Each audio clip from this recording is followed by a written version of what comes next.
Friends, welcome back to Steno World.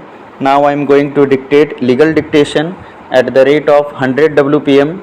So get ready for the dictation. 3, 2, 1, start. The fact that gave rise to the reference may be briefly stated. Accused number 1 was convicted under section 302 and sentenced to transportation for life.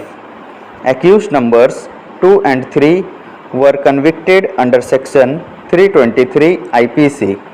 Accused number 1, who was in jail, presented his petition of appeal to the officer in charge of the jail, who forwarded the same to the High Court.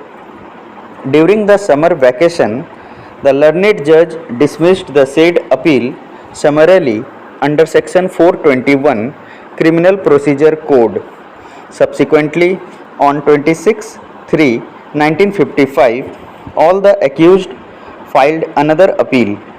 The question is whether appellant number 1 was entitled to file another appeal, notwithstanding the fact that his appeal presented through the jail authorities was dismissed summarily. The first argument of the learned counsel for the appellant is that the appellate side rules made by the High Court of Judicature at Madras have no constitutional validity after the coming into force of the Constitution of India. He contends that the said rules were made in exercise of the powers conferred on the High Court by sections 13 and 14 of Acts 25 and 24 and made by the letters patent of the High Court of Judicature at Madras 1865, and that after the coming into force of the Constitution, the said statutes had no legal force. To appreciate his argument, the following provisions of the Constitution and the appellate side rules may be read as follows. The following rules and orders are issued under the powers vested in the High Court by sections 13 and 14 of Act 24 and 25, by the letters patent of the High Court of Judicature at Madras 1865, by the Code of Civil Procedure, and by the Court Fees Act, and may be cited as the rules of the High Court, Madras, appellate side. They shall come into force on 1st January 1905 and shall also apply so far as may be practicable to all the proceedings taken on and after that day in all causes and matters then pending on the appellate side of the court.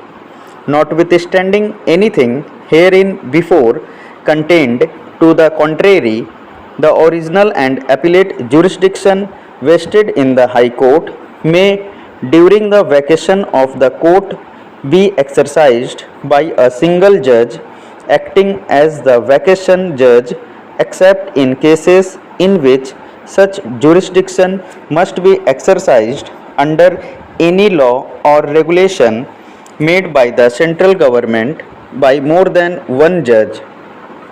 Notwithstanding the repeal by this Constitution of the enactments referred to in Article 395, subject to the other provisions of this Constitution, all the law in force and in the territory of India immediately before the commencement of this Constitution shall continue in force therein until altered or repealed or amended by a competent legislature or other competent authority.